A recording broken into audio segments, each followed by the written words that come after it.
Now that you have the arm bones set up properly, you will need to add roll bones to the arm chains. Hide the mesh layer temporarily.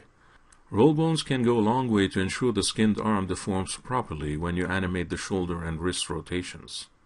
When you rotate a wrist, it results in the twisting of the arm. Having roll bones rotating a fraction of the angle of the upper and lower arms ensures a nice flow of the geometry. To make your work a little bit easier, select the IK and FK chains and hide them. You can select the chain by double-clicking its top parent, in this case a shoulder IK or FK bone. In the front view, zoom in on the character's left arm and select the original upper arm bone named Zombie Left Shoulder Bone.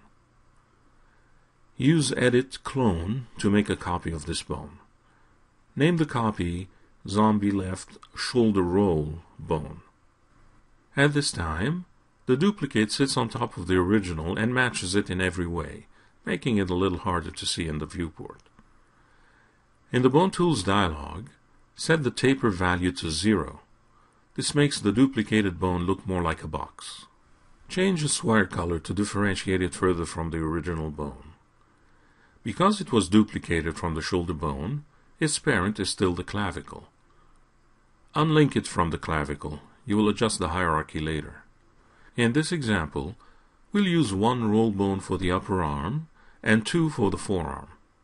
Because of that, you want the upper arm roll bone to be half as long as the upper arm bone it is parented to. One way to do this is to refine the roll bone in the middle and delete the unwanted piece. To get a sense of reference where the midpoint is, you can draw a temporary reference box with 2 width segments. This makes it easier to refine the roll bone in the middle.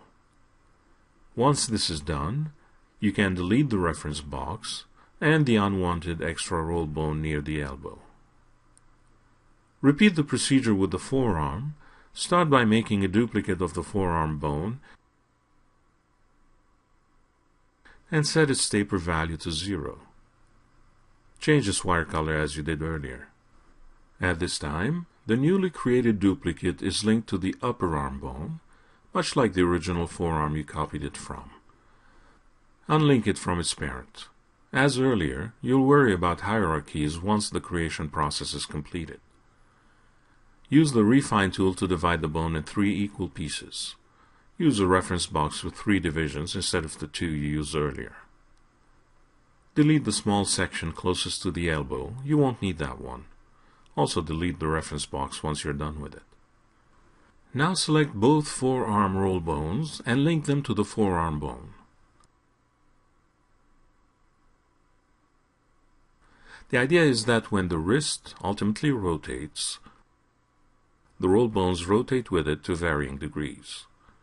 Again, this favors a smoother twist deformation for the skinning of the arms. Rename the lower arm roll bones Zombie Left Forearm Roll 1 Bone and Zombie Left Forearm Roll 2 Bone, starting from the wrist.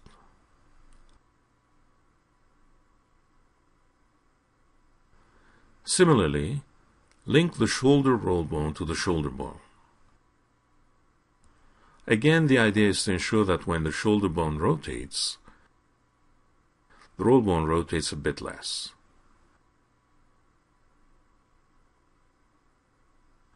When you're done with the roll bones on the left arm, you need to repeat the procedure on the right arm.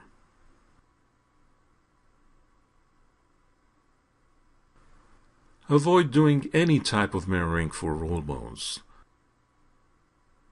Also notice that these roll bones were created without any nubs. This is about the only situation where you use bones without nubs. The reason is you won't be using any IK or FK simulations on these roll bones. Ultimately, they will be constrained to the skeleton in a variety of ways so that they behave properly. In fact, you could have used any other types of elements here, not just bones, to achieve the same effect. You could have used geometry, boxes, cylinders, or helpers, dummies, points, among others. Using bones, however, continues a trend you started for the skeleton and does make selection filtering easier.